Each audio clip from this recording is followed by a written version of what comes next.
욥기 9장 1절에서 16절입니다. 욥이 대답하여 이르되 진실로 내가 이 일이 그런 줄을 알거니와 인생이 어찌 하나님 앞에 의로우랴. 사람이 하나님께 변론하기를 좋아할지라도 천마디에 한마디도 대답하지 못하리라. 그는 마음이 지혜로우시고 힘이 강하시니 그를 거슬러 스스로 완악하게 행하고도 형통할 자가 누구이랴. 그가 진노하심으로 산을 무너뜨리시며 옮기실지라도 산이 깨닫지 못하며 그가 땅을 그 자리에서 움직이시니 그 기둥들이 흔들리도다. 그가 해를 명령하여 뜨지 못하게 하시며 별들을 가두시도다. 그가 홀로 하늘들을 펴시며 바다 물결을 밟으시며 북두성과 삼성과 묘성과 남방의 밀실을 만드셨으며 측량할 수 없는 큰 일을 셀 수 없는 기이한 일을 행하시느니라. 그가 내 앞으로 지나시나 내가 보지 못하며 그가 내 앞에서 움직이시나 내가 깨닫지 못하느니라. 하나님이 빼앗으시면 누가 막을 수 있으며 무엇을 하시나이까 하고 누가 물을 수 있으랴. 하나님이 진노를 돌이키지 아니하시나니 라합을 돕는 자들이 그 밑에 굴복하겠거든. 하물며 내가 감히 대답하겠으며 그 앞에 무슨 말을 택하랴. 가령 내가 의로울지라도 대답하지 못하겠고 나를 심판하실 그에게 간구할 뿐이며 가령 내가 그를 부름으로 그가 내게 대답하셨을지라도 내 음성을 들으셨다고는 내가 믿지 아니하리라. 아멘. 엘리바스의 첫 번째 욥에 대한 충고는 그래도 좀 점잖았습니다. 나이가 좀 있어서 그런지 엘리바스는 욥에게는 해당되지 않았고 도움이 되지 않았지만 점잖게 충고했다면 이제 8장에서 빌닷의 충고는 이 사람은 성격이 그런지 좀 직선적이에요. 그래서 정말 아프게 말해요. 결국 세 친구가 욥의 상황을 해석하는 건 인과응보거든요. 자연의 이치를 들어서 설명도 많이 해요. 원인이 있으니까 결과가 있지. 식물이 물이 있으니까 자라지 물이 없는 곳에서 식물이 어떻게 자랄 수 있겠냐. 이런 것처럼 네가 죄가 있으니까 이런 하나님의 징계를 받는 것이지 네가 아무 이유도 없이 의로우신 하나님의 심판을 받겠느냐고. 세 친구들의 생각은 동일한데 표현들은 좀 달라요.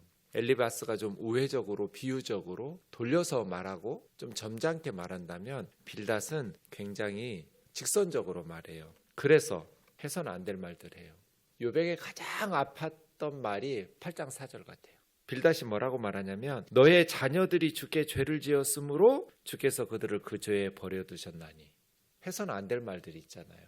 지금 10명의 자녀를 잃은 아비한테 어떻게 이런 말을 해요. 네 애들이 죄를 지었으니까 그렇게 죽었지 그 말이잖아요. 그래서 너의 지금 상황은 하나님의 정의로우신 심판이다. 네 자녀들이 죽은 것도 네 자녀들이 주님께 죄를 지었기 때문이다. 이런 말들을 쏟아내는 것이죠. 이유 없는 결과는 없다. 그리고 특별히 빌닷은 조상들의 지혜에 이렇게 빗대어서 자기의 주장을 펼치기도 합니다. 결국은 이 친구들을 욥은 와디에 비유하는데요.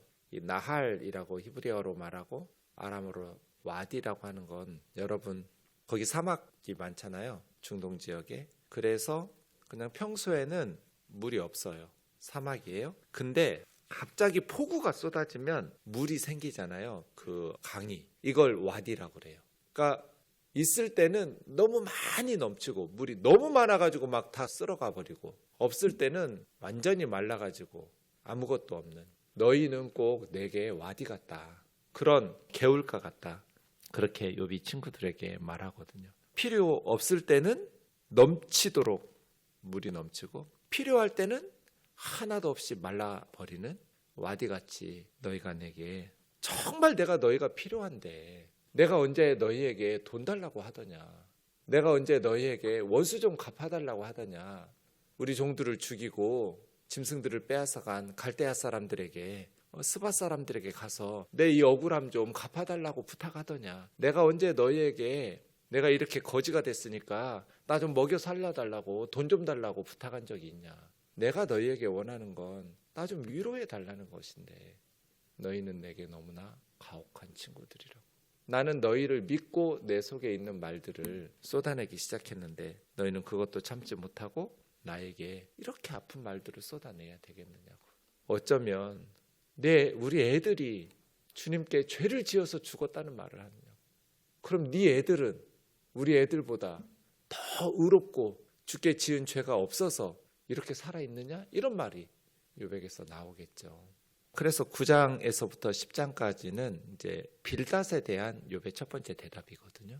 엘리바스는 좀 점잖게 충고를 해서 그런지 욥에게 있어서 그렇게 막 절박하게 다급하게 뭘 대응해내야 될, 그냥 너희는 친구답지 못해, 나는 믿었던 친구들이기 때문에 나 좀 위로해달라고 요청했는데 내가 무슨 과하고 큰 것을 부탁한 것도 아닌데 너희는 그러지 않고 내게 너무나 혹독하다, 이런 식으로 대응했다면 이 빌닷에 대해서는 빌닷은 굉장히 직선적으로 쏘아붙이잖아요. 그러니까 욥이 더 참기가 힘들었죠. 자식들이 죄져서 죽었다는데 어떤 아비가 특히 욥과 같이 억울한 상황에서 참고 인정하겠어요. 그러니까 빌닷의 말에 대해서는 욥이 더 적극적으로 뭔가 탈출구가 필요해요.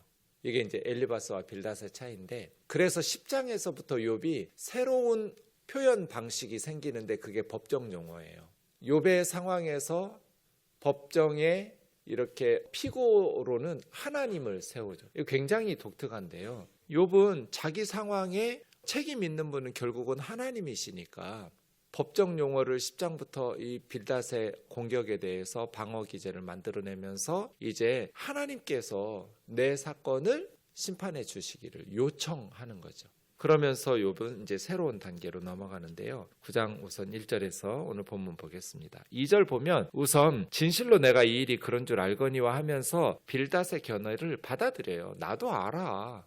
왜냐하면 누구보다 잘 알죠. 친구들이 하는 말 가지고 욥이 그동안 살고 있었으니까요. 엘리바스, 빌닷, 너희가 하는 말을 나도 다 알고 있어. 그리고 나도 그런 줄 알아. 악한 것에 대해서 하나님께서 정의로운 심판이 내리고 하나님을 버리고 떠난 자들은 하나님의 징계를 받는다는 거, 그동안 누리던 모든 것들을 잃어버린다는 거 나도 알아. 하지만 인생이 어찌 하나님 앞에 의로우랴. 그런데 역설적으로 내일 보겠지만 20절 21절 보시면 내가 의로울지라도, 15절에도 내가 의로울지라도, 21절 나는 온전하다마는, 이렇게 말해요. 인생이 어떻게 하나님 앞에 의롭겠어. 하지만 난 의로워. 내가 그렇게 하나님 앞에 우리 아들을, 우리 딸들을 다 잃어버리고 이렇게 머리끝 정수리부터 발바닥까지 이렇게 질병으로 기와 조각으로 긁어가면서 이 모든 것들을 잃어야 될 것들이 난 생각나지 않아. 사람이 하나님께 변론하기를 좋아할지라도 첫마디에 한마디도 대답하지 못할 거야. 하나님 앞에서 의로운 사람이 누가 있겠어. 하나님께서 첫마디로 정죄하시고 말씀하셔도 사람은 한마디도 대답하지 못할 거야. 왜? 하나님은 지혜로우시고 하나님은 힘이 강하시기 때문에. 어떤 사람도 하나님을 거슬러 말하고 하나님을 대적할 수 없어. 그러면서 이제 5절부터 7절까지를 역창조라고 하고요. 8절에서 10절까지를 순창조라고 그래요. 역창조는 하나님께서 혼돈과 무질서를 이렇게 질서와 기이한 일들을 통해서 세상을 창조하시잖아요. 그런데 5절 보세요. 그의 진노하심으로 산을 무너뜨리시며 옮기실지라도 산이 깨닫지 못하며 땅을 자리에서 움직이시니 기둥들이 흔들리도다. 해를 명령하여 뜨지 못하게 하시며 별들을 가두시도다. 이 역창조잖아요. 하나님께서 창조하신 것을 역행하는 것처럼 하나님은 이렇게 하실 수도 있다. 그 다음 8절부터는 그가 홀로 하늘을 펴시며 바다 물결을 밟으시며 순창조거든요. 질서를 잡아가시고 북두성, 삼성, 묘성, 남방의 밀실들을 만드시고 측량할 수 없는 큰 일들, 셀 수 없는 기이한 일들을 행하시느니라. 그래서 역창조와 순창조를 통해서 말씀하시는 것은 하나님의 자유로우심이에요. 하나님께서는 질서와 무질서, 선과 악을 뛰어넘어서 행하실 수 있는 분이다. 하나님께서는 너희가 정해놓은 어떤 질서와 법칙에 얽매여서 행하시는 분이 아니다.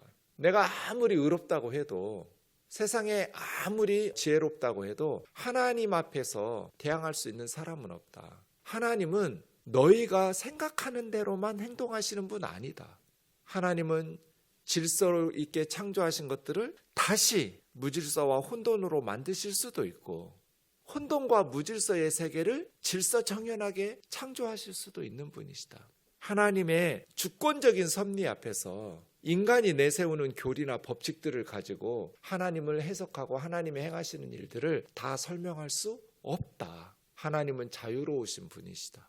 하나님의 주권을 선포합니다. 11절, 내가 하나님께서 내 앞으로 지나가셔도 내가 보지 못하고 내 앞에서 움직이시나 깨닫지 못한다. 하나님이 빼앗으시면 누가 막을 수 있고 하나님 앞에 뭐 하시느냐고 누가 부를 수 있냐.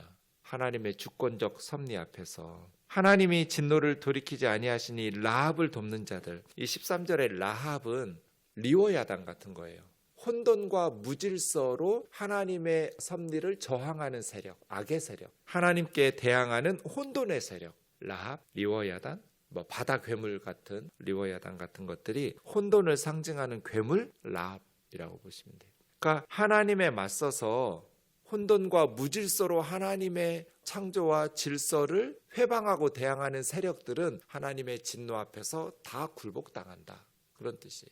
라합과 이 악의 세력을 돕는 라합을 돕는 자들도 하나님의 진노 앞에서 다 정복당하고 굴복당할 텐데 어느 누가 어떤 사람이 감히 하나님 앞에서 하나님 지금 뭐 하고 계십니까? 하고 물을 수 있으며 하나님께서 행하신 그 하나님의 절대 자유의 역사와 섭리를 누가 막을 수 있겠느냐? 하나님이 빼앗으시면 누구도 막을 수 없고 하나님께서 행하시면 하나님 지금 뭐 하고 계십니까? 하고 누구도 물을 수 없다. 하물며 내가 감히 어떻게 하나님 앞에서 대답하면서 무슨 말을 택할 수 있겠는가? 가령 내가 의로울지라도 내가 대답하지 못하고 나는 다만 심판하실 하나님께 긍휼을 간구할 뿐이다. 내가 그를 부를지라도 그래서 하나님께서 내게 대답하셨을지라도 내 음성을 들으셨다고는 내가 믿지 아니하리라. 내가 아무리 의롭게 살았다 해도 내가 하나님 앞에 부르짖을 때 하나님께서 꼭 내 말을 들어주셔야 되는 건 아니다. 내 말을 듣고 나에게 응답해 주시고 말씀하셨다라고 나는 확신 있게 말할 수 없다. 친구들의 말에 대해서 사실은 욥은 친구들이 무슨 말 하는지 너무너무 잘 알겠는데 나에게 해당되지 않는다. 그래서 친구들에게 위로를 구하려고 했다가 결국은 실망만 하고 욥은 뒤로 갈수록 더 하나님을 찾아요. 우리 이럴 때 있잖아요. 너무나 힘들고 어려울 때 사람들에게 도움을 요청하고 위로를 받기를 기대했다가 나중에는 더 답답하고 실망해서 그래서 더 힘들어지는 경우들. 좋은 위로자, 좋은 충고자들이 무엇일까? 의욕만 가지고 안 되는 것 같아요.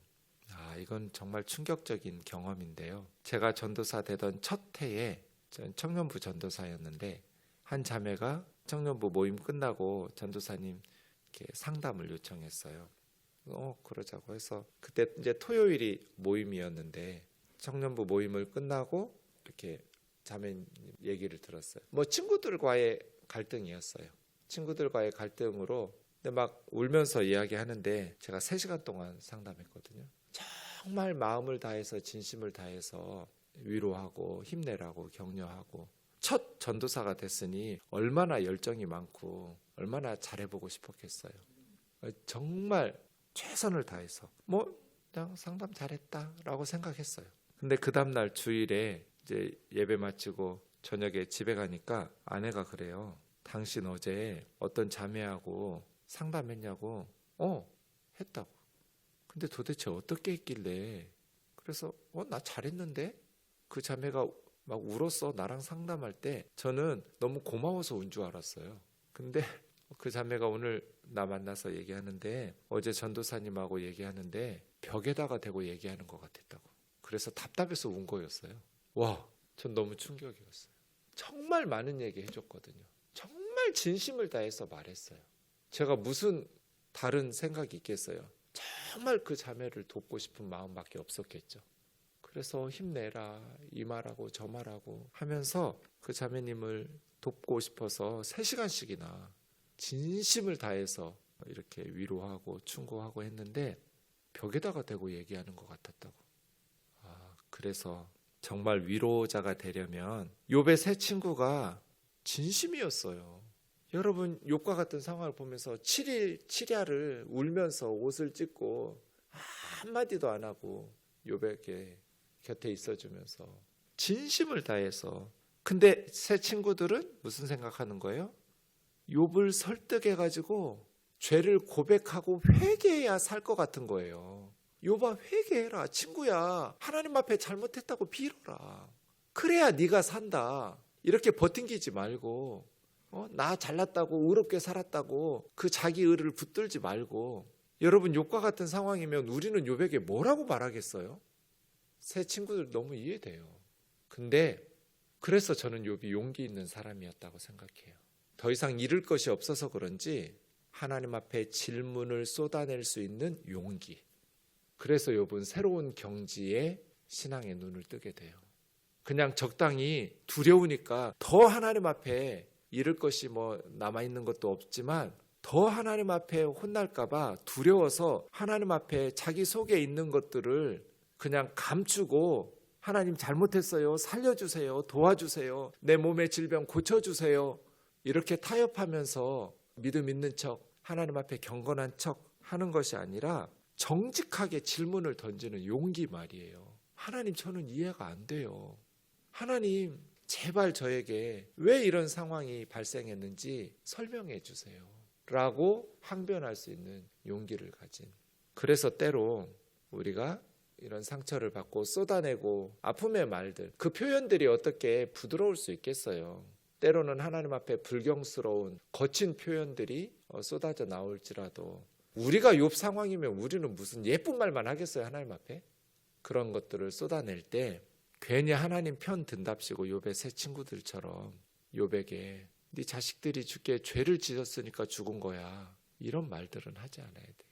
제일 좋은 위로는 그냥 곁에서 함께 아파해주고 그냥 감정적인 말들 쏟아내도 못 들은 척 들어주고 같이 옆에서 위로해주고, 그러게 나도 이해가 안 된다. 왜 하나님께서 그 바르게 살려고 하는 너에게 그리고 너희 아이들에게 그런 아픔을 주셨는지, 이렇게 욥의 마음을 위로했더라면 그래도 우리 하나님은 좋은 분이야 하고 욥이 예쁜 말이 나왔을 것 같아요. 기도하겠습니다. 존귀하신 하나님 아버지, 변덕스러운 와디 같은 친구가 되지 않게 하옵소서. 필요 없을 때는 넘치고 정말 도움이 필요할 때는 말라 비틀어지는 그러한 실망을 주는 사람으로 남지 않도록 정말 도움이 필요할 때 지혜롭게 도울 수 있는, 그리고 위로해주고 힘이 되어줄 수 있는, 하나님께서 보실 때 잘했다 칭찬받을 수 있는 그러한 친구들이 되게 하옵소서. 자비로우신 하나님, 우리의 교리로 성경 지식으로 하나님을 다 설명할 수가 없고 절대 자유로우신 하나님 앞에서 우리는 왜 하나님 이렇게 행했느냐고 따져 물을 수도 없사오나, 하나님 우리의 상황과 형편을 아시오니 우리를 불쌍히 여겨주시고 우리의 아픔과 상처들에 대해서 하나님께서 긍휼히 여겨 주옵소서. 예수님의 이름으로 기도하옵나이다. 아멘.